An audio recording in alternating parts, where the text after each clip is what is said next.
Sa isang liblib na baryo sa paanan ng bundok, may mag-asawang magsasaka na halos hindi na makaraos sa araw-araw na pamumuhay. Sina Mang Isko at Aling Pina ay kilala sa kanilang kasipagan, ngunit sa kabila ng kanilang pagpupunyagi, tila ba sinusubok sila ng kapalaran. Ang kanilang maliit na kubo ay yari sa pinagtagpi-tagping kawayan at pawid. Sa likod nito ay naroroon ang lumang kamalig, isang gusaling kahoy na halos lamunin na ng panahon. Doon nila itinatago ang kakaunting ani ng palay at mais, at kung minsan ay doon din natutulog ang kanilang payat na alagang baboy. Isang gabi, habang ang malamig na hangin ay marahang humahaplos sa mga dahon ng saging, napansin ni Mang Isko ang kakaibang liwanag mula sa kamalig. Napakunot ang kanyang noo. "Pina," mahina niyang tawag sa asawa. "Napansin mo ba yon?" Lumabas si Aling Pina mula sa kubo, tangan ang isang lumang lampara. "Ano yon, Isko?" Itinuro ni Mang Isko ang kamalig. Sa pagitan ng mga siwang ng kahoy ay may mumunting gintong liwanag na kumikislap, parang may buhay. Nanlamig ang batok ni Aling Pina. "Baka may magnanakaw?" bulong niya. Ngunit umiling si Mang Isko. Walang magnanakaw na ganyan ang ilaw.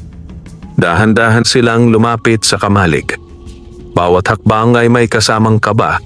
Tanging huni ng kuliglig at lagaslas ng dahon ang maririnig sa paligid. Pagdating nila sa pinto, napansin ni Mang Isko na bahagya itong nakabukas. Kahit malinaw niyang isinara iyon kanina, mariin siyang napalunok. Marahan niyang itinulak ang pinto. Pagbukas nito ay tumambad sa kanila ang isang bagay na hindi nila inaasahan. Sa gitna ng kamalig, nakatayo ang kanilang alagang baboy. Ngunit hindi na ito ang dating payat at maputlang hayop. Ang balat nito ay kumikislap sa mapusyaw na gintong liwanag. Ang mga mata nito ay tila may malay. Napaatras si Aling Pina. "Isko, bakit parang nakatingin siya sa atin?" Hindi agad nakasagot si Mang Isko. Ang kanyang dibdib ay mabilis ang pagangat baba. Dahil sa takot at pagkamangha, napalapit siya ng kaunti. Sa sandaling iyon, marahang ngumuso ang baboy. Ngunit sa halip na karaniwang ungol, isang malumanay at halos makahulugang tunog ang lumabas dito. At sa mismong harap ng mag-asawa, ang sahig ng kamalig ay biglang kumislap. May kung anong umusbong mula sa ilalim ng dayami. Isang maliit na butil na kulay ginto. Napasinghap si Aling Pina. "Isko, hindi iyan normal." Dahan-dahang yumuko si Mang Isko at pinulot ang butil. Bigas, ngunit hindi pangkaraniwan. Ito ay purong ginto. Napatitig silang mag-asawa sa isa't isa. Sa gabing iyon, hindi pa nila alam na ang mahiwagang baboy sa kanilang kamalig ay magdadala sa kanila ng biyaya at kapahamakan na babago sa kanilang kapalaran magpakailanman. Hindi agad nakatulog sina Mang Isko at Aling Pina ng gabing iyon. Nakapatong sa mesa ang butil ng gintong bigas na kanilang napulot. Kahit patay na ang lampara, tila may sarili itong liwanag na marahang kumikislap sa dilim ng kanilang kubo. Paulit-ulit itong sinusulyapan ni Aling Pina. "Isko, sa tingin mo ba sumpa to?" Mahina niyang tanong. Umiling si Mang Isko, ngunit halatang hindi rin siya sigurado. "Hindi ko alam, pero kung sumpa yan, bakit parang biyaya ang dating?" Napabuntong hininga si Aling Pina. Sa tagal nilang naghihirap, kahit kaunting pag-asa ay mahirap tanggihan. Ngunit sa kaibuturan ng kanyang dibdib, may kung anong kaba na ayaw mawala. Kinabukasan, maagang nagising si Mang Isko. Agad siyang nagtungo sa kamalig, dala ang matibay na loob at kaunting takot. Pagbukas niya ng pinto, tumambad muli ang kakaibang tanawin.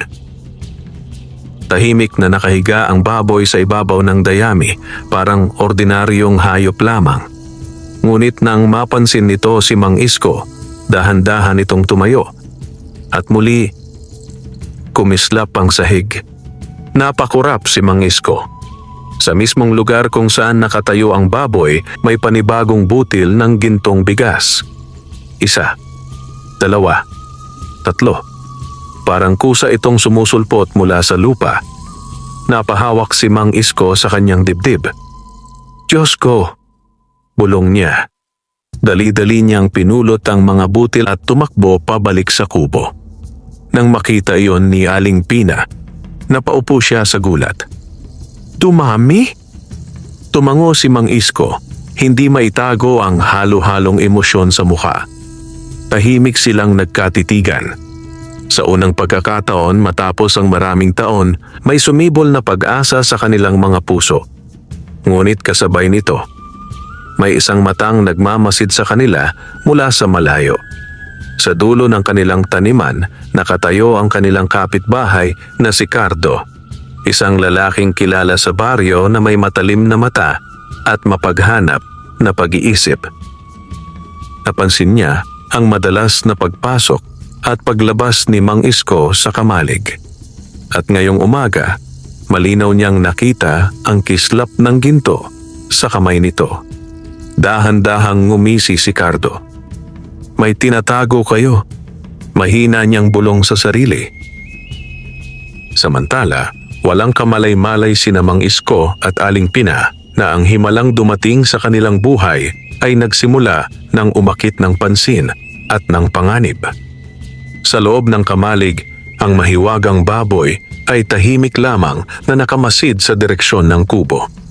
At sa mga mata nito, may lihim na hindi pa handang ihayag. Lumipas ang mga araw na tila panaginip para kina Mang Isko at Aling Pina. Tuwing umaga, lihim na pumupunta si Mang Isko sa kamalig. At sa bawat pagdalaw niya roon, hindi siya nabibigo. Laging may bagong mga butil ng gintong bigas na tila kusang sumusulpot sa ilalim ng dayami. Hindi na nila kayang itanggi ang katotohanan. May himalang nagaganap sa kanilang kamalig. Ngunit kasabay ng pagdami ng gintong bigas ay ang paglaki ng kanilang pangamba. "Isko," minsang bulong ni Aling Pina habang maingat na inilalagay sa lumang baul ang mga butil. "Hindi kaya may kapalit ito?" Napahinto si Mang Isko. Iyon din ang tanong na matagal nang gumugulo sa kanyang isip. Simula nang mangyari ang kababalaghan, napansin niya kakaiba ang kilos ng kanilang baboy. Hindi na ito basta hayop lamang. Minsan, kapag pumapasok siya sa kamalig, pakiramdam niya ay sinusundan siya ng tingin nito, parang may inuunawa. At may mga gabing tila may marahang paggalaw sa loob ng kamalig kahit mahimbing na ang buong baryo. Umiling si Mang Isko upang itaboy ang kaba. "Hanggat wala namang masamang nangyayari, magpasalamat muna tayo," sagot niya. Bagaman hindi buo ang kanyang loob. Hindi nila alam, may ibang nagbabantay sa kanilang lihim.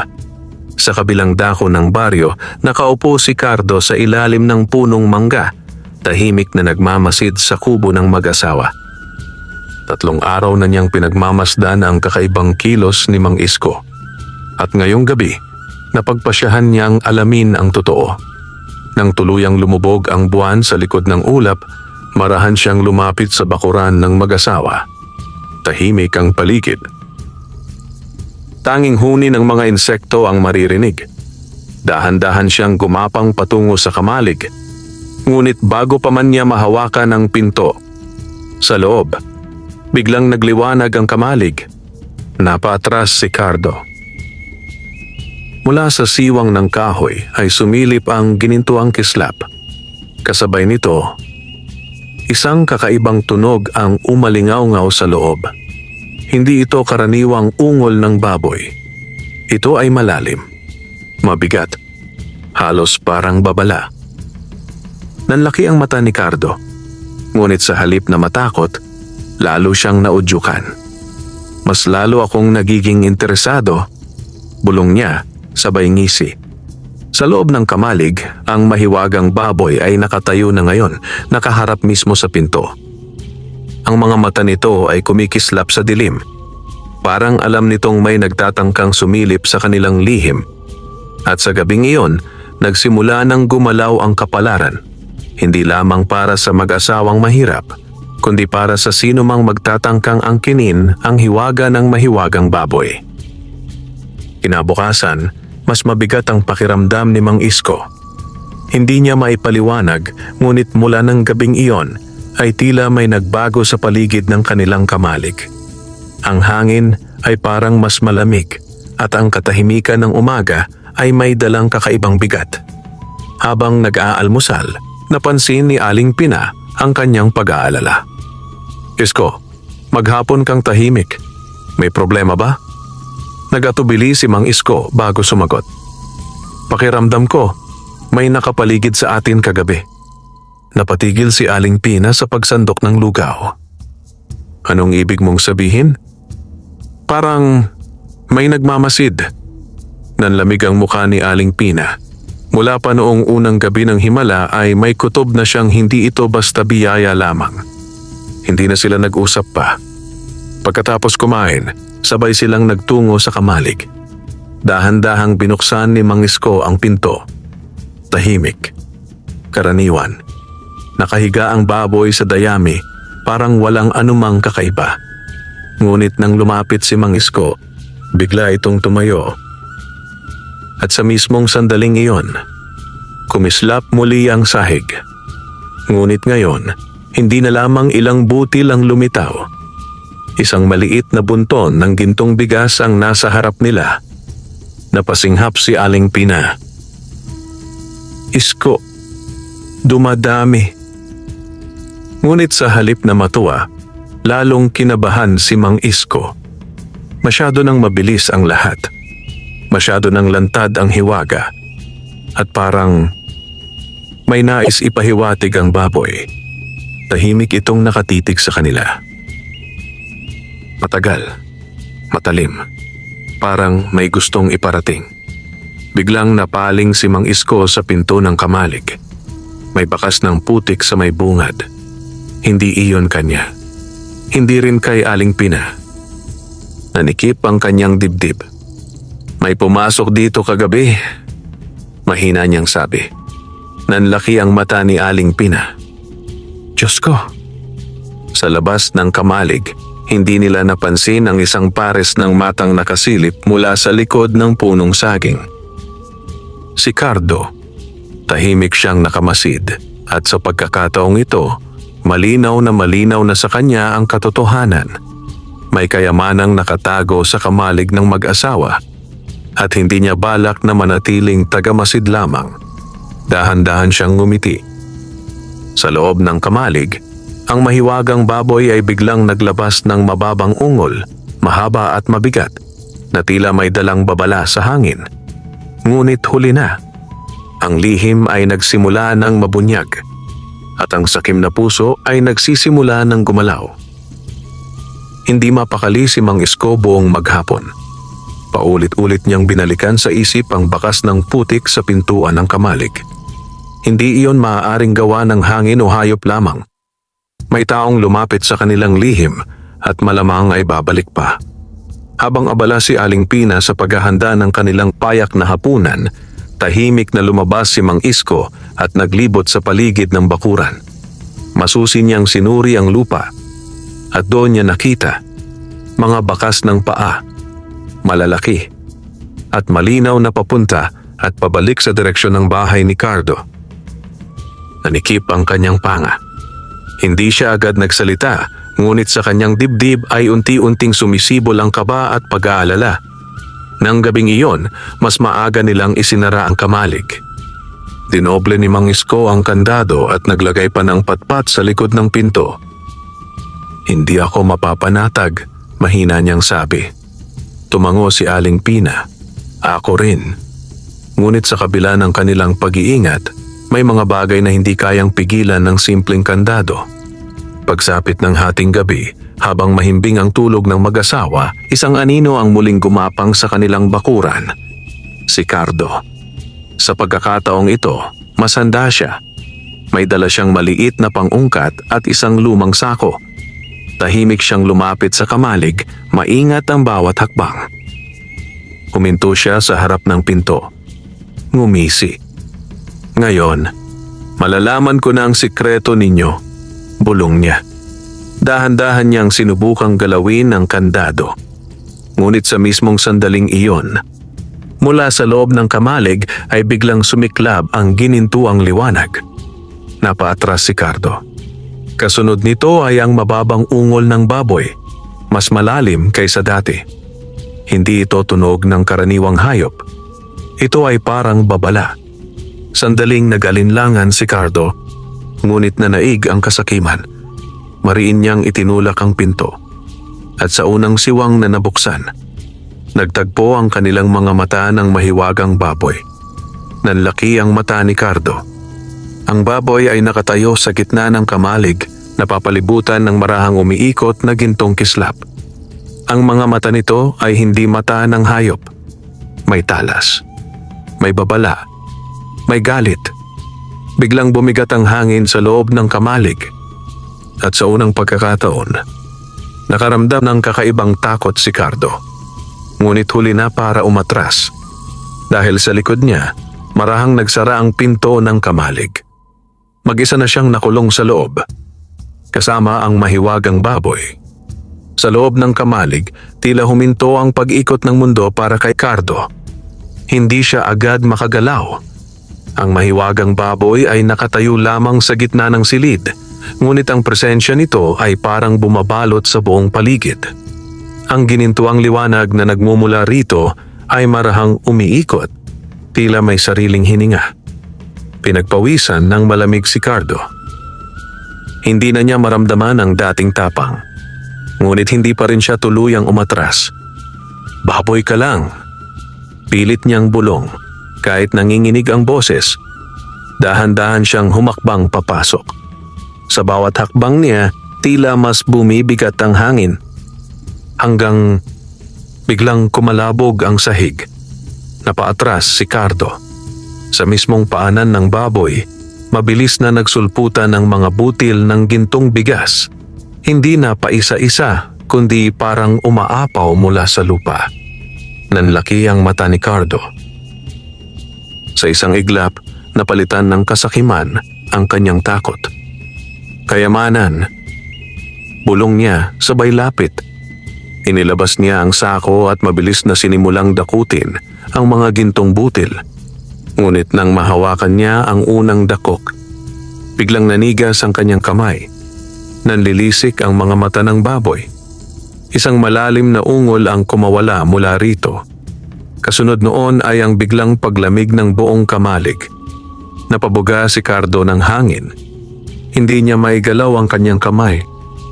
Parang may hindi nakikitang puwersang humahawak sa kanya. Ano nga nung ginagawa mo sa akin? Paus niyang sigaw. Unti-unting kumislap ng mas maliwanag ang katawan ng baboy. At sa sahig, ang mga gintong butil na kanyang dinakot ay nagsimulang magbago. Hindi na ito kumikislap. Dahan-dahan itong naging kulay abo. Hanggang sa maging ordinaryong ipa. Nanlumo ang mukha ni Cardo.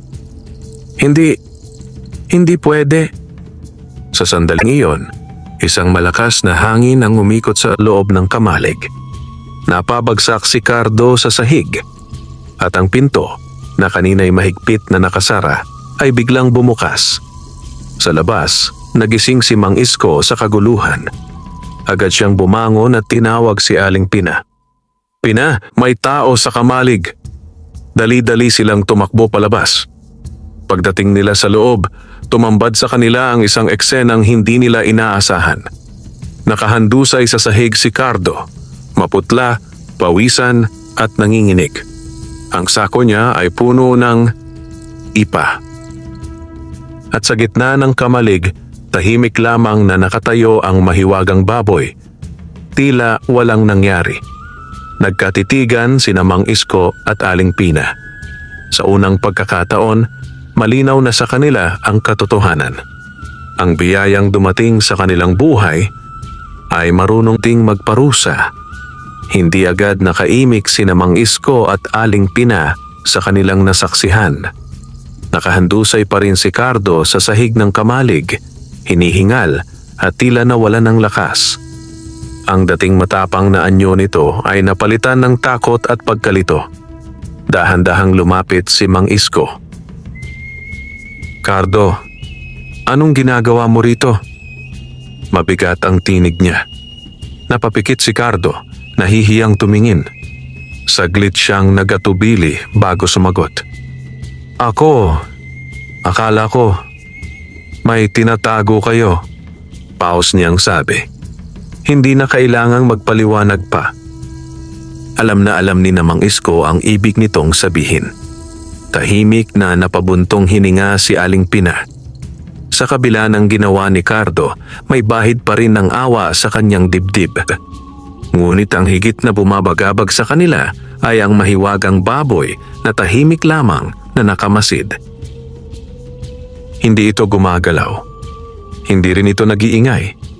Pero malinaw. Hindi ito ordinaryong hayop. Maya-maya, pilit na bumangon si Cardo. Nanginginig pa ang kanyang mga tuhod. "Isko, patawarin mo ako," mahina niyang sabi, hindi makatingin ng diretsyo. "Hindi ko na uulitin." Sandaling nagkatinginan ng mag-asawa. Sa wakas ay tumango si Mang Isko. "Umalis ka na," maikli niyang tugon. Hindi na nagaksaya ng oras si Cardo. Dali-dali niyang kinuha ang sako, na ngayoy puno na lamang ng ipa at halos patakbong lumabas ng kamalig. Ngunit bago siya tuluyang makalayo sa bakuran, napalingon siya. Sa siwang ng kamalig, nasilayan niya ang baboy. At sa sandaling iyon, nanindig ang kanyang balahibo. Dahil sigurado siya, ngumisi ang baboy. Agad siyang tumalikod at nagmadaling umalis sa dilim ng gabi. Samantala, sa loob ng kamalig, mabigat ang katahimikan. "Isko," bulong ni Aling Pina, "ano ba talaga ang alaga natin?" Hindi agad nakasagot si Mang Isko. Unti-unti na ring sumisiksik sa kanyang isip ang katotohanang matagal na niyang iniiwasan. Ang biyayang dumating sa kanila ay hindi basta biyaya lamang. Ito ay isang hiwagang may bantay at maaaring may hinihinging kapalit. Tahimik na lumapit ang baboy sa kanila. Hindi ito agresibo. Hindi rin ito mailap. Huminto ito sa harap ni Mang Isko. At sa mismong sandaling iyon, isang nag-iisang butil ng gintong bigas ang muling lumitaw sa sahig. Mas maliwanag. Mas makinang. Parang may mensahe. Napayuko si Mang Isko at dahan-dahang pinulot ang butil.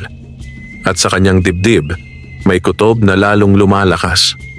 Ang kanilang kapalaran ay papalapit na sa mas malaking pagsubok. Mula ng gabing iyon, lalong naging maingat sina Mang Isko at Aling Pina. Hindi na nila basta tinitingnan ang gintong bigas bilang simpleng biyaya. Sa bawat butil na kanilang napupulot, kasabay nito ang bigat sa kanilang dibdib.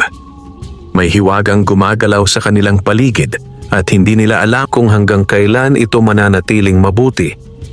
Lumipas ang ilang araw na tila tahimik ang lahat. Hindi na muling nagpakita si Cardo. Ngunit isang hapon, habang pauwi si Mang Isko mula sa bukid, may napansin siyang kakaiba. Sa may gilid ng kanilang bakuran, may nakatayong matandang lalaki na hindi niya kilala. Payat, mahaba ang balbas, at nakasuot ng kupas na damit na tila mula pa sa ibang panahon. Napatigil si Mang Isko. "Magandang hapon po," magalang niyang bati. Dahan-dahang napalingon ang matanda. Ang mga mata nito ay malalim, parang maraming alam. "Sa iyo ba ang kamalig na nasa likod ng kubo?" Mahinahon nitong tanong. Biglang nanikip ang dibdib ni Mang Isko. Hindi agad siya sumagot. Saglit siyang nag-isip bago tumango. "Opo, bakit po?" Matagal siyang tinitigan ng matanda. Parang sinusukat. Parang sinusuri ang laman ng kanyang puso. Maya-maya, marahang nagsalita ang matanda. "Inaalagaan mo ba ang biyayang ibinigay sa iyo?" Parang binuhusan ng malamig na tubig si Mang Isko. Hindi na niya kailangang itanong kung ano ang tinutukoy nito. Napayuko siya. "Opo, Pero hindi ko po alam kung bakit sa amin ito napunta. Bahagyang ngumiti ang matanda, ngunit may lungkot sa kanyang mga mata. Dahil kayo ang piniling subukin. Nanlaki ang mata ni Mang Isko. Subukin? Tumango ang matanda. Ang mahiwagang baboy na nasa kamalig ninyo ay hindi basta hayop. Ito ay bantay ng kayamanang hindi para sa sakim. Biglang bumilis ang tibok ng puso ni Mang Isko. Kung gayon po, ano ang kapalit? Matagal na katahimikan ang namagitan sa kanila. Hanggang sa dahan-dahang nagsalita ang matanda. Kapag ang puso ng nag-aalaga ay nadungisan ng kasakiman, mawawala ang biyaya. Napahigpit ang hawak ni Mang Isko sa kanyang sombrero, ngunit hindi pa tapos ang matanda. At kapag pilit na inangkin ng iba ang hindi sa kanila, ang bantay ay marunong magparusa. Nanlamig ang batok ni Mang Isko. Bigla niyang naalala ang sinapit ni Cardo. Bago pa siya makapagsalita, tumalikod na ang matanda. Hintayin mo! Pahabol nitong sabi. Darating ang araw na susubukin ng inyong katapatan. Unti-unti itong naglakad palayo. Ngunit pagkurap ni Mang Isko, wala na ang matanda. Parang bula itong naglaho sa hangin. Napatayo si Mang Isko sa kinatatayuan, hindi makagalaw. Sa di kalayuan, mula sa loob ng kamalig, marahang kumislap ang ginintuang liwanag. At sa sandaling iyon, ramdam niyang papalapit na ang pagsubok na magpapasya sa kanilang kapalaran. Magdamag na hindi nakatulog si Mang Isko. Paulit-ulit na umuukil-kil sa kanyang isipan ang sinabi ng mahiwagang matanda na ang baboy ay bantay at ang biyaya ay may kapalit. Sa bawat paglingon niya sa baul na kinalalagyan ng gintong bigas, may kung anong bumibigat sa kanyang dibdib. Samantala, napansin ni Aling Pina ang pagbabago sa kanyang asawa. Isko, maingat niyang tanong isang umaga. Hanggang kailan natin itatago yan? Hindi agad nakasagot si Mang Isko. Sa harap nila ay ang lumang baul. Ngayoy kalahati na ang laman ng kumikislap na gintong bigas. Dati, sapat na sa kanila ang kakaunting ani. Ngayon, may kayamanan silang kayang magpabago ng buhay. At doon nagsimulang pumasok ang tukso. Pina, marahang sabi ni Mang Isko, kung ibebenta natin kahit kaunti, baka makapagpatayo tayo ng mas maayos na bahay. Napatingin si Aling Pina sa kanya. Hindi siya nagalit, pero may pag-aalala sa kanyang mga mata. Hindi ba sinabi ng matanda, subok ito? Napayuko si Mang Isko. Alam niyang tama ang asawa. Ngunit sa unang pagkakataon, matapos ang mahabang panahon ng kahirapan, sumilip sa kanyang puso ang isang mapanganib na pagnanasa. Hindi kasakiman, kundi pagnanais na makaahon. Tahimik silang nag-usap ng matagal. Sa huli, nagpasya si Mang Isko na magdala ng iisang butil ng gintong bigas sa bayan upang alamin lamang ang halaga. Isa lang, pangako niya kay Aling Pina. Hindi siya kumbinsido, ngunit tumango na rin si Aling Pina. Kinabukasan, maagang bumiyahe si Mang Isko patungong palengke sa bayan. Mahigpit ang hawak niya sa maliit na telang kinalalagyan ng gintong butil. Habang papalapit siya sa alhasan, hindi niya napansing may isang taong tahimik na sumusunod sa kanya mula pa sa baryo. Si Cardo. Hindi pa rin nawawala ang bakas ng takot sa kanyang muka mula sa nangyari sa kamalig. Ngunit mas malakas ang apoy ng kanyang inggit. Hindi ako papayag na sila lang ang makinabang. Bulong niya sa sarili.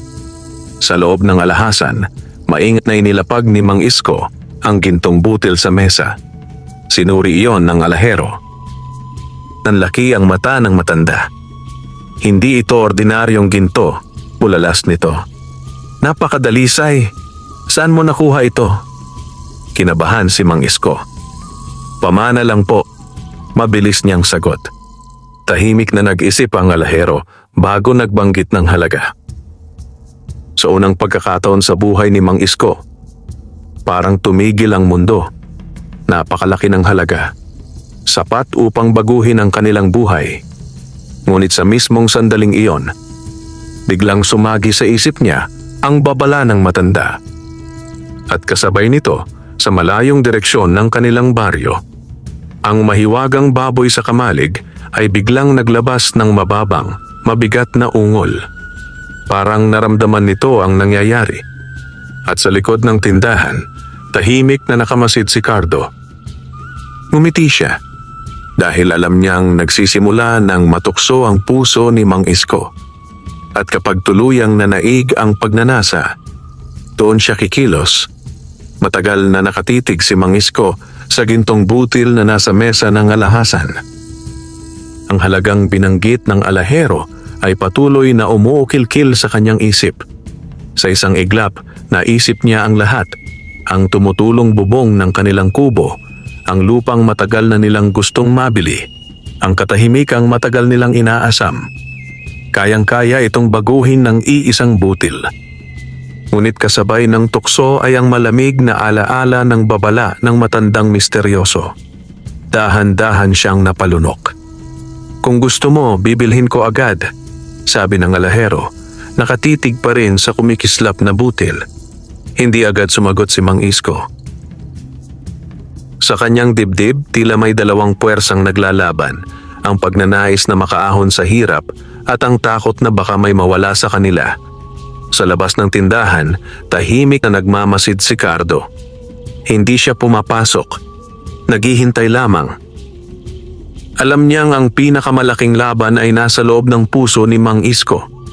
Sa loob ng alhasan, marahang kinuha ni Mang Isko ang gintong butil mula sa mesa. Nagulat ang alahero. "Hindi mo ibebenta?" tanong nito. Umiling si Mang Isko. "Hindi pa po," sagot niya, bagaman ramdam ang bigat sa kanyang tinik. "Kailangan ko munang pag-isipan." Tahimik na tumango ang alahero, bagaman halatang nanghihinayang. Lumabas si Mang Isko ng tindahan na mabigat ang hakbang. Ngunit sa kaibuturan ng kanyang dibdib, may kakaibang gaan. Parang may naipasa siyang hindi nakikitang pagsubok. Sa kanyang paglalakad pa uwi, hindi niya napansing sumusunod si Cardo sa di kalayuan. Masama ang timpla ng muka. "Hindi pa tapos to," mariin nitong bulong. Pagdating ni Mang Isko sa kanilang bakuran, agad siyang sinalubong ni Aling Pina. Nababasa sa kanyang mukha ang kaba. "Isko, anong nangyari?" Tahimik na inilabas ni Mang Isko ang telang kinalalagyan ng gintong butil at buong tapat siyang nagsalita. "Ibebenta ko na sana," amin niya. "Pero naalala ko ang babala." Unti-unting lumambot ang mukha ni Aling Pina. Sa sandaling iyon, sabay silang napalingon sa kamalig. Mula sa loob, marahang kumislap ang ginintuang liwanag. Mas banayad, mas payapa kaysa dati. Parang may nasiyahan. Dahan-dahang nagbukas ang pinto ng kamalig. Lumabas ang mahiwagang baboy. Tahimik itong lumapit sa mag-asawa. At sa unang pagkakataon, marahang yumuko ang hayop sa harap nila. Parang pagkilala.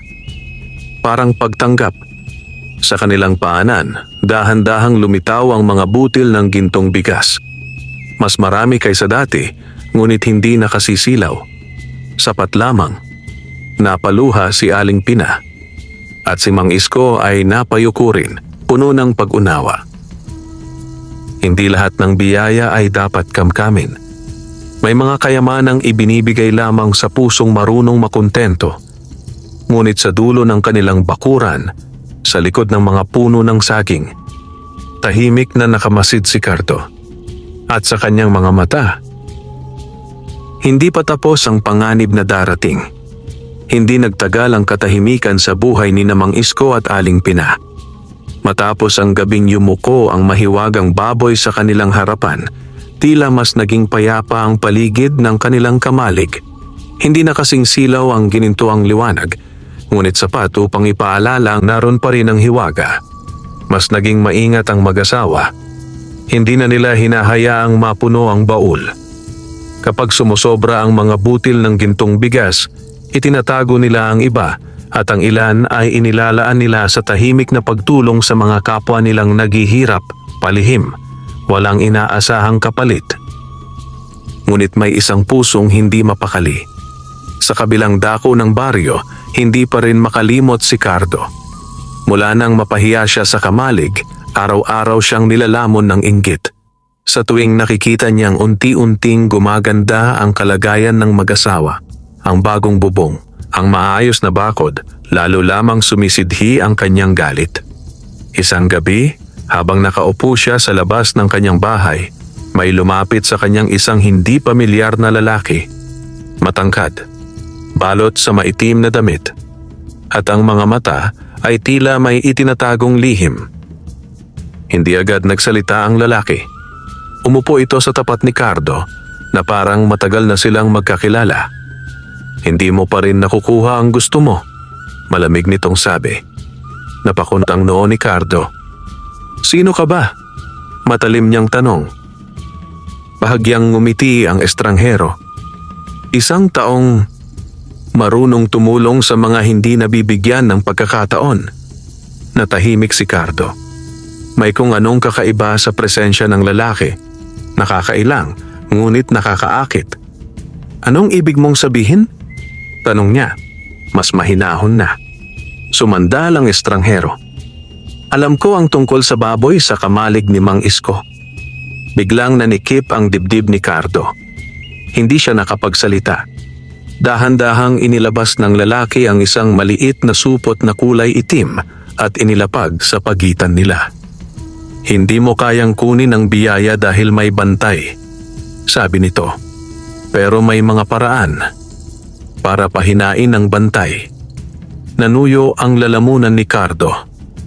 Anong kapalit? Mahina niyang tanong. Ngumiti ang lalaki, ngunit walang init ang ngiting iyon. Kaunting tapang at kaunting kadiliman sa puso. Mahabang katahimikan ang namagitan sa kanila.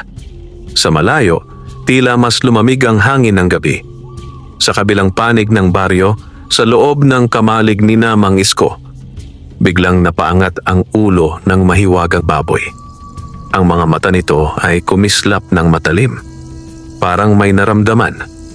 Parang may paparating na panganib. At sa unang pagkakataon, matapos ang maraming araw, isang mabigat na ungol ang muling kumawala mula sa dibdib nito. Hindi agad sinagot ni Cardo ang alok ng estranghero. Nakatitig lamang siya sa maliit na supot na nakapatong sa pagitan nila. Itim na tila sumisipsip ng liwanag. Kahit hindi niya ito hinahawakan, may kung anong malamig na pakiramdam na gumagapang sa kanyang balat. Anong meron dyan? Sa wakas ay tanong niya. Bahagyang sumandal ang estranghero, tila kampanteng-kampante. Pulbos na magpapahina sa bantay. Mahinahon itong tugon. Isaboy mo lang sa paligid ng kamalig at mawawala ang hadlang mo. Napahigpit ang panga ni Cardo. Naalala niya ang gabing halos hindi siya makagalaw sa loob ng kamalig. Naalala niya ang mga matang tila tumatagos sa kanyang kaluluwa. Sigurado ka? Paos niyang tanong. Hindi sumagot ang estranghero agad. Sa halip, dahan-dahan nitong itinulak palapit ang supot. Sigurado ako sa kasakiman ng tao, malamig nitong sabi. Nanahimik si Cardo. Sa loob-loob niya, may munting boses na nagbabala na baka masyadong mapanganib ang landas na tatahakin niya. Ngunit mas malakas ang boses ng inggit. Sa huli, marahan niyang kinuha ang supot. Sa sandaling mahawakan niya yon, parang may malamig na usok na dumaloy sa kanyang mga daliri. Bahagya siyang napangiwi, ngunit hindi na siya umatras. Anong oras? Tanong niya. Ngumiti ang estranghero. Kapag pinakamadilim ang gabi, tumayo ito at nagsimulang maglakad palayo. Hintayin mo lang, pahabol nitong sabi. Kapag humina ang bantay, sa iyo na ang kayamanan. At gaya ng pagdating nito, ang estranghero ay nawala sa dilim ng gabi. Mag-isa na namang naiwan si Cardo. Mahigpit ang hawak niya sa supot at sa kanyang dibdib, tuluyan ng lumalalim ang anino ng kasakiman. Samantala, sa kabilang dulo ng baryo, hindi mapakali si Aling Pina. Habang naghahanda siya ng hapunan, paulit-ulit siyang napapalingon sa kamalig. "Isko," mahina niyang tawag. "May kakaiba akong pakiramdam." Napatingin si Mang Isko sa kanya. "Anong ibig mong sabihin?" "Parang may paparating na masama." Hindi agad nakasagot si Mang Isko, ngunit sa totoo lang, iyon din ang pakiramdam niya maghapon. Sa sandaling iyon, mula sa kamalig ay biglang umalingaw-ngaw ang isang mabigat na ungol ng mahiwagang baboy. Mas malakas kaysa dati, mas babala. Nagkatitigan ang mag-asawa. At sa kanilang mga puso, unti-unting umuusbong ang kaba na ang pagsubok na matagal nang ipinahiwatig ay malapit nang dumating. Dumating ang gabi na tila mas mabigat kaysa karaniwan. Walang buwan. Ang hangin ay malamig at halos walang galaw ang mga dahon sa paligid ng baryo. Sa loob ng kubo, hindi mapakali sina Mang Isko at Aling Pina. Hindi na nila kailangang mag-usap. Pareho nilang nararamdaman. May masamang papalapit. Sa kamalig, ang mahiwagang baboy ay hindi nakahiga. Ito ay nakatayo. Tahimik. Nakatingin sa pintuan. Parang naghihintay. Samantala, sa di kalayuan, gumagalaw ang isang anino sa dilim. Si Cardo. Mahigpit ang hawak niya sa itim na supot. Mabagal ang kanyang mga hakbang, ngunit determinado. Ang kaba sa kanyang dibdib ay pilit niyang tinatakpan ng galit at inggit. "Ngayon, matatapos na to," bulong niya. Nang marating niya ang bakuran ni Mang Isko, huminto siya sandali. Tahimik ang paligid. Walang nakapansin sa kanyang paglapit. Dahan-dahan siyang gumapang papunta sa kamalig. Sa loob, biglang kumislap ang mga mata ng mahiwagang baboy. Isang mababang ungol ang kumawala rito. Ngunit sa pagkakataong ito, hindi umatras si Cardo. Mariin niyang binuksan ang supot. Isang maitim na pulbos ang kumislap sa dilim, parang abo na may sariling buhay. Napalunok siya, at mabilis na isinaboy ang pulbos sa paligid ng kamalig. Sa unang sandaling dumikit ang pulbos sa lupa. Biglang nagbago ang hangin. Sa loob ng kamalig, napaatras ang mahiwagang baboy. Sa unang pagkakataon, parang nanghina ito. Nanlaki ang mata ni Cardo. "Gumana," bulong niya, halos hindi makapaniwala. Sa loob ng kubo, biglang napaangat si Mang Isko. "Pina!" Hindi na niya tinapos ang salita. Pareho silang napatingin sa kamalig. Ang ginintuang liwanag na dati banayad ay ngayon kumukurap. Humihina. Dali-dali silang tumakbo palabas. Ngunit huli na. Sa labas ng kamalig, nakatayo si Cardo. Hingal, pawisan. Ngunit may baliw ng ngiti sa labi. At sa likod niya, ang pinto ng kamalig ay unti-unti nang bumubukas. Sa loob, ang mahiwagang baboy ay nakaluhod sa dayami. Ang liwanag nito ay kumukupas. Nanlamig ang dugo ni Mang Isko. Sa gabing iyon, nagsimula na ang tunay na pagsubok. Parang gumuho ang mundo ni Mang Isko nang makita niya ang loob ng kamalig. Ang mahiwagang baboy, ang tahimik nilang bantay, ay nakaluhod sa dayami. Ang dati nitong makinang nakatawan ay ngayon ay kumukurap na lamang ang liwanag, tila kandilang unti-unting nauubos. "Anong ginawa mo?" sigaw ni Mang Isko kay Cardo. Ngunit imbes na mataranta, lalo lamang ngumisi si Cardo. "Kinukuha ko lang ang dapat ay para sa akin," malamig niyang sagot. Nanginginig si Aling Pina. "Hindi sa atin ang biyayang ito," pakiusap niya. "Cardo, tigilan mo yan." Saglit na nagdilim ang mukha ni Cardo. "Madaling sabihin yan kapag kayo ang nakikinabang," mariin niyang tugon. Dahan-dahan siyang humakbang papasok sa kamalig. Sa bawat hakbang niya, mas kumukupas ang ginintuang liwanag. Sa sahig, ang mga butil na dati kumikislap ay nagiging maputla. Unti-unting nagiging ordinaryong ipa. Nanikip ang dibdib ni Mang Isko. Alam niyang may mali. Malubha. Sa gitna ng kamalig, pilit na tumayo ang mahiwagang baboy. Mahina, ngunit lumalaban. Ang mga mata nito ay nakatuon kay Cardo. Hindi na galit, kundi babala. Ngunit sarado na ang isip ni Cardo. Inilabas niya ang sako at mabilis na lumapit sa bunton ng gintong bigas. Ngunit sa mismong sandaling dudukot na siya.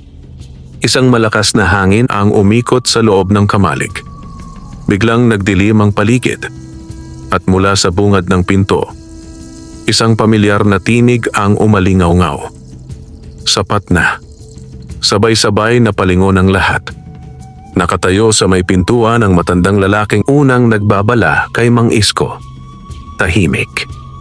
Ngunit mabigat ang presensya. Nanlaki ang mata ni Cardo. Ikaw? Dahan-dahang pumasok ang matanda sa kamalig. Sa bawat hakbang niya, tila unti-unting bumabalik ang liwanag sa paligid. Ngunit hindi pa rin lubos. Binalaan na kita, sabi ng matanda. Ang tinig ay kalmado ngunit may bigat. Ang biyayang hindi para sa sakim ay hindi kailanman mapapa sa kamay nila. Napaatras si Cardo, ngunit pilit pa ring matigas ang kanyang muka. Huli na, giit niya, bagaman may bahid na ng kaba. Nanghina na ang bantay. Tahimik na napatingin ang matanda sa mahiwagang baboy. At sa unang pagkakataon, bahagya siyang napabuntong hininga. Hindi pa, mahina niyang sabi. Unti-unti niyang itinaas ang kanyang tungkod. At sa sandaling iyon, ang hangin sa loob ng kamalig ay biglang umigting. Ang sahig ay marahang kumislap. At ang tunay na kapalaran ng mahiwagang baboy ay magsisimula ng magpasiya kung sino ang karapat-dapat. Nanikip ang hangin sa loob ng kamalig. Nakatayo si Cardo sa gitna, hawak ang kanyang sako, ngunit ang dating tapang niya ay unti-unting kinakain ng kaba. Sa harap niya, tahimik na nakatayo ang matanda, ang misteryosong tagapagbantay na muling nagpakita. At sa sahig, pilit na lumalaban ang mahiwagang baboy. Mahina man ang liwanag nito, hindi pa ito tuluyang nawawala. Dahan-dahang ibinaba ng matanda ang kanyang tungkod. Sa sandaling tumama iyon sa lupa, isang banayad ngunit makapangyarihang alon ang kumalat sa buong kamalig. Biglang umihip ang hangin. Ang maitim na pulbos na isinaboy ni Cardo ay nagsimulang gumalaw, parang hinihigop pabalik mula sa lupa. Nanlaki ang mata ni Cardo. Anong... Isa-isang naglaho ang pulbos, parang nilamon ng hangin. Kasabay nito, ang ginintuang liwanag ng baboy ay unti-unting bumalik. Mahina pa rin, ngunit lumalakas. Napaatras si Cardo, nanginginig. Ha, hindi. Imposible. Tahimik lamang ang matanda. Ang bantay ay humihina lamang kapag ang puso ng nag-aalaga ay nadudungisan, sabi niya. Napatingin ito kina Mang Isko at Aling Pina. At nanatiling malinis ang puso nila. Sa sandaling iyon, ang mahiwagang baboy ay tuluyan ng nakatayo. Mas maliwanag na ngayon ang katawan nito. Mas matatag. Dahan-dahan itong humakbang papalapit kay Cardo. Sa bawat hakbang, mas bumibigat ang paligid. Napaatras si Cardo hanggang sa sumayad ang likod niya sa dingding ng kamalig. Lumayo ka, paos niyang sabi. Ngunit hindi na siya pinakinggan ng bantay. Huminto ang baboy sa harap niya. Ang mga mata nito ay kumikislap, hindi sa galit kundi sa malamig na hatol. At sa mismong sandaling iyon, ang sako ni Cardo ay biglang bumigat. Napabagsak siya sa sahig.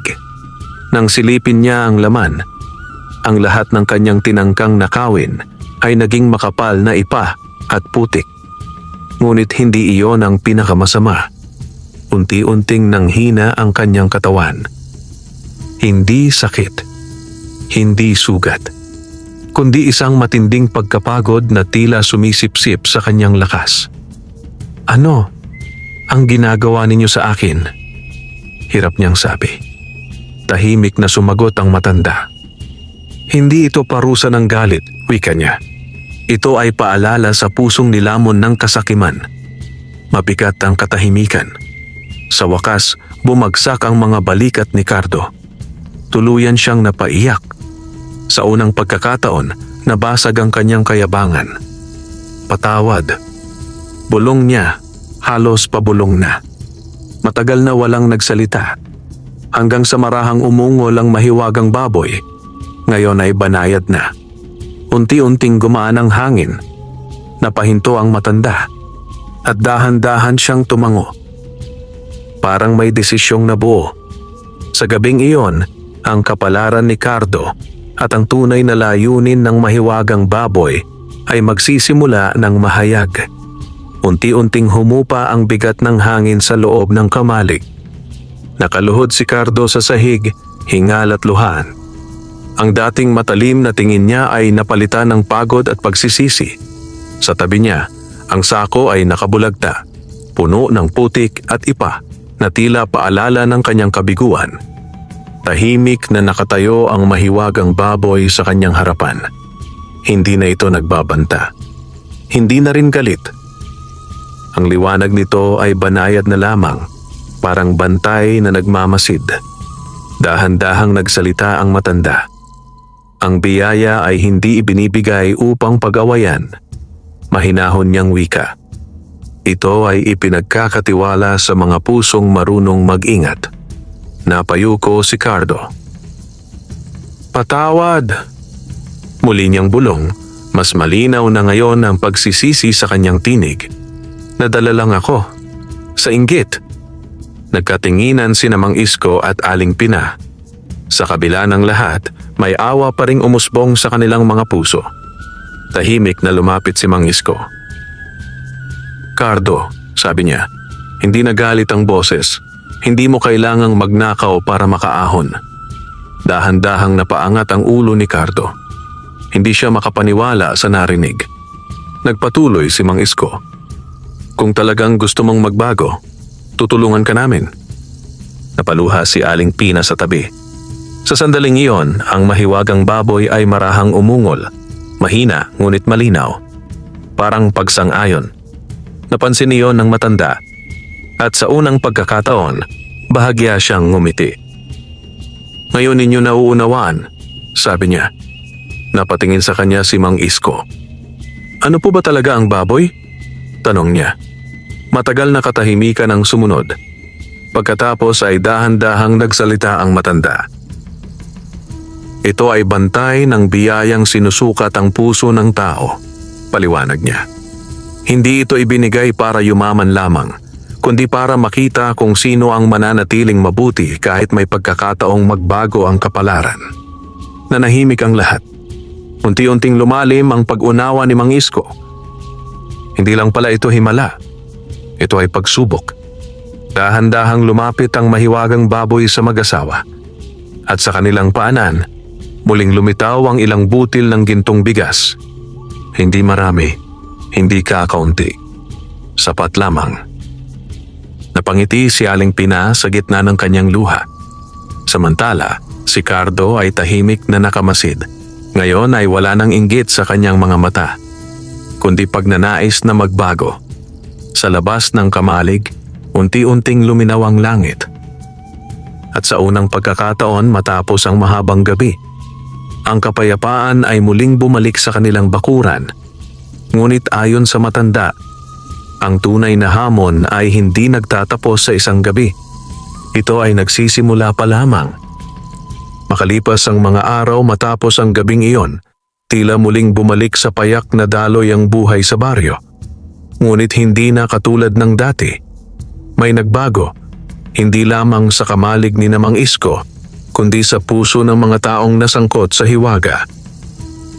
Si Cardo ay bihira nang makita sa lansangan na may matalim na tingin. Sa halip, abala na siya sa sariling maliit na taniman. Tahimik, mapagkumbaba, at sa tuwing nagkakasalubong sila ni Mang Isko, marunong na siyang yumuko. Tinupad ni Mang Isko ang kanyang sinabi. Minsan sa isang linggo, tinutulungan niya si Cardo sa bukid. Hindi bilang gantimpala, kundi bilang pagkakataon. Samantala, ang mahiwagang baboy ay nanatiling tahimik na bantay sa kamalig. Hindi na ito madalas magpakita ng matinding liwanag. Ngunit tuwing madaling araw, may sapat na butil ng gintong bigas na lumilitaw. Hindi sobra, hindi kulang. Sapat lamang sa pangangailangan.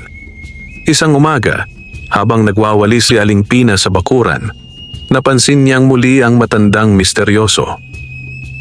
Nakatayo ito sa may punong mangga. Tahimik. Parang naghihintay. Agad niyang tinawag si Mang Isko. Lumabas ito at magalang na lumapit. May kulang pa po ba kaming dapat gawin? Tanong niya. Matagal silang tinitigan ng matanda. Pagkatapos ay dahan-dahan itong nagsalita. Napagtagumpayan ninyo ang unang pagsubok, wika niya. Ngunit ang tunay na bigat ng biyaya ay kapag dumating ang pangangailangan ng iba. Napakunot ang noo ni Mang Isko. Ano po ang ibig ninyong sabihin? Hindi agad sumagot ang matanda. Sa halip tumingin ito sa malayong bahagi ng baryo. Doon, sa gilid ng pilapil, may usok na manipis na umaangat mula sa isang kubo. At darating iyon, sa lalong madaling panahon, mahina nitong sabi. Bago pa makapagtanong ang mag-asawa, unti-unting naglaho ang matanda sa kanilang paningin. Naiwan si Mang Isko at Aling Pina na puno ng tanong. Kinagabihan, habang tahimik ang baryo, may kumatok sa kanilang pintuan. Marahan. Paulit-ulit. Nagkatinginan ng mag-asawa. Nang buksan ni Mang Isko ang pinto, tumambad sa kanila ang isang babaeng may kargang batang payat at namumutla. Namumugto ang mga mata nito sa pag-iyak. Maawa po kayo? Nanginginig nitong sabi. Kailangan po namin ng tulong. Nanikip ang dibdib ni Aling Pina. At sa loob ng kamalig, ang mahiwagang baboy ay marahang napaangat ang ulo. Parang alam na naman nito na ang susunod na pagsubok ay nagsimula na. Mahigpit na yakap ng babae ang kanyang anak habang nakatayo sa pintuan ni Mang Isko at Aling Pina. Payat ang bata, namumutla, at ang paghinga ay mababaw na tila nauubos ang lakas. Maawa po kayo, pakiusap ng babae, nanginginig ang boses. 3 araw na pong walang may pakain sa anak ko. May sakit pa po siya. Parang sinaksak ang puso ni Aling Pina. Agad siyang lumapit at hinawakan ang balikat ng babae. Pumasok ka muna, malumanay niyang sabi. Nagkatubili ang babae, ngunit sa huli ay pumasok din sa kubo. Samantala, tahimik na nakamasid si Mang Isko.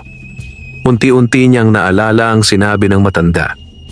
Ang tunay na bigat ng biyaya ay kapag dumating ang pangangailangan ng iba. Napabuntong hininga siya. Sa loob ng kubo, pinainom ni Aling Pina ng maligamgam na sabaw ang bata. Nanginginig pa ang kamay ng babae habang pinagmamasdan ng anak. Pasensya na po, wala na kaming malapitan, umiiyak nitong sabi. Tahimik na lumapit si Mang Isko sa lumang baul. Huminto siya sandali. Nakatitig sa takip nito. Sa loob ay naroon ang ilang butil ng gintong bigas, ipon nilang mag-asawa para sa kinabukasan. Ramdam niya ang bigat ng desisyon. Kung magbibigay sila, mababawasan ang kanilang seguridad. Kung hindi, may batang maaaring mapahamak.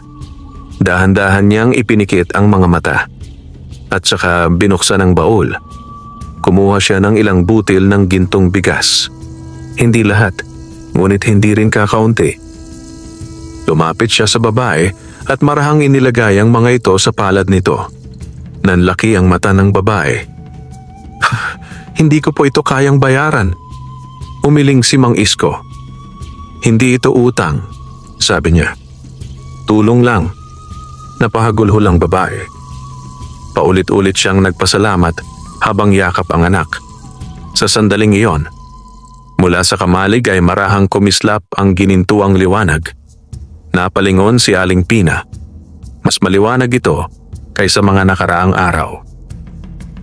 Mas mainit sa pakiramdam. Parang may nasiyahan. Makalipas ang ilang sandali, umalis ang babae na may dalang pag-asa. Tahimik na naupo si Mang Isko sa may pintuan. Napahinga siya ng malalim. "Pina," mahina niyang sabi, "tama kaya ang ginawa natin?" Ngumiti si Aling Pina sa kabila ng pagod. Kung may batang maliligtas, hindi kailanman mali ang pagtulong. Sa loob ng kamalig, ang mahiwagang baboy ay tahimik na nakatayo. At sa sahig, mas maraming butil ng gintong bigas ang marahang lumitaw. Hindi sobra. Ngunit higit sa dati, ang bantay ay tila nasiyahan sa kanilang pinili. Sumunod na mga araw ay naging usap-usapan sa baryo ang biglang paggaling ng batang dinala ng babae. Hindi alam ng karamihan ang tunay na nangyari. Ang alam lamang nila, may kabutihang nagmumula sa kubo ni Mang Isko at Aling Pina. At gaya ng inaasahan ng matanda, nagsimula nang dumating ang iba. May matandang walang may pambili ng gamot. May magsasakang nasalanta ang ani. May inang kapapanganak lamang at kapos sa pagkain.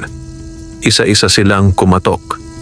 At sa bawat pagkatok, isang panibagong pagsubok ang dumarating. Sa una, nag-aalangan pa si Mang Isko. Ngunit sa tuwing nakikita niya ang pangangailangan sa harap nila, unti-unting lumalambot ang kanyang puso. Hindi nila ibinigay ang lahat. Ngunit hindi rin sila nagkait sa tunay na nangangailangan. At sa bawat tulong na ibinibigay nila, mas lalo pang nagiging payapa ang paligid ng kamalig. Mas banayad ang liwanag. Mas mainit ang pakiramdam. Isang gabi, habang binibilang ni Aling Pina ang natitirang gintong bigas, napansin niyang may kakaiba. "Isko," mahina niyang tawag. Lumapit si Mang Isko. "Ano yon?" Dahan-dahang itinuro ni Aling Pina ang baul. Hindi ito nababawasan. Sa kabila ng mga naibigay nila, parang laging sapat ang laman. Nanlaki ang mata ni Mang Isko. Sa sandaling iyon, mula sa kamalig ay marahang umalingaw-ngaw ang isang banayad na ungol ng mahiwagang baboy. Hindi babala, kundi tila kasiyahan. Napangiti si Aling Pina at napailing si Mang Isko sa paghanga. "Ngayon ko lang naintindihan," bulong niya. Tahimik na lumipas ang gabi. Ngunit sa dulo ng baryo, may isang pares ng matang muling nagmasid sa kubo ng mag-asawa. Isang bagong mukha. Hindi si Cardo. At hindi rin ang matandang tagapagbantay. Sa dilim, bahagyang gumalaw ang anino. At sa hangin, tila may paparating na panibagong unos. Mas mabigat kaysa mga nauna. Sa loob ng kamalig, biglang napaangat ang ulo ng mahiwagang baboy. Ang mga mata nito ay muling tumalim. Parang may bagong panganib na naramdaman. Hindi mapakali ang gabi. Tahimik ang baryo, ngunit sa paligid ng kubo ni Mang Isko at Aling Pina ay may kakaibang bigat na nakabitin sa hangin. Sa loob ng kamalig, ang mahiwagang baboy ay hindi mapakali. Paikot-ikot ito sa ibabaw ng dayami. Ang mga mata ay matalim na nakatuon sa dilim sa labas. Parang may hinihintay. At hindi nagtagal, dumating ito. Sa gilid ng bakuran, may isang lalaking unti-unting lumitaw mula sa dilim. Hindi siya nagtatago tulad ni Cardo noon. Diretso ang kanyang lakad, kampante, at ang presensya ay mabigat. Balot siya sa maitim na kasuotan, at sa kanyang kamay, may hawak na pamilyar na supot na itim. Sa loob ng kubo, biglang napaangat si Mang Isko mula sa pagkakahiga. "Naramdaman mo ba?" Mahina niyang sabi. Tumango si Aling Pina, kabado. Sa sandaling iyon, isang malakas na ungol ang umalingaw-ngaw mula sa kamalig. Hindi na ito babala lamang. Ito ay hamon. Dali-daling lumabas ang mag-asawa. pagdating nila sa bakuran, tumambad sa kanila ang estrangherong lalaki, ang parehong nilapitan ni Cardo noon. Ngunit ngayon, hindi na ito nagkukubli. Magandang gabi. Malamig nitong bati. Nanikip ang dibdib ni Mang Isko. Ikaw ang nagudyok kay Cardo, mariin niyang sabi. Bahagyang ngumiti ang lalaki. Sinubok ko lang ang kanyang puso, tugon nito. At ngayon, susubukin ko naman ang sa inyo. Sa likod nila, bumukas ang pinto ng kamalig. Lumabas ang mahiwagang baboy. Mas maliwanag kaysa dati. Mas matatag. Ngunit nang itaas ng estranghero ang itim na supot, biglang umigting ang hangin. Kumislap ang pulbos sa loob ng supot, mas madilim kaysa nauna. Napaatras si Aling Pina. Isko. Hindi umatras si Mang Isko. Sa halip, humakbang siya pasulong at humarang sa pagitan ng estranghero at ng kamalig. Hindi mo makukuha ang hindi para sa iyo, matatag niyang sabi. Sandaling natahimik ang estranghero. Pagkatapos ay marahan itong ngumiti, ngunit may bahid ng paghanga. Kung gayon, patunayan mo. Isinaboy nito ang maitim na pulbos sa hangin. Ngunit sa mismong sandaling iyon, marahang lumapit si Aling Pina sa tabi ni Mang Isko at sabay nilang hinarap ang panganib. Sa loob ng kamalig, ang mahiwagang baboy ay naglabas ng isang malakas, maliwanag na ungol. Ang ginintuang liwanag ay sumabog palabas, mainit, dalisay at buo. Tinangay nito ang maitim na pulbos. Nilamon ang dilim. Napatigil ang estranghero. Sa unang pagkakataon, nabasag ang kanyang ngiti. Dahan-dahan siyang napaatras. At iyan ang sagot, mahina niyang sabi. Unti-unti siyang umurong sa dilim hanggang sa tuluyang maglaho. Bumalik ang katahimikan sa bakuran. Humupa ang liwanag, at ang mahiwagang baboy ay marahang lumapit kina Mang Isko at Aling Pina. Sa kanilang paanan, muling lumitaw ang mga butil ng gintong bigas. Sapat lamang. Hindi sobra. Hindi kulang. Napangiti si Mang Isko at napaluha si Aling Pina. Sa wakas, naunawaan nila.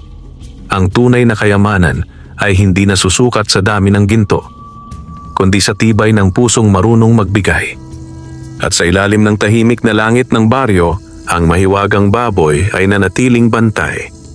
Hindi ng kayamanan lamang, kundi ng kabutihang hindi kailanman kumukupas. Wakas.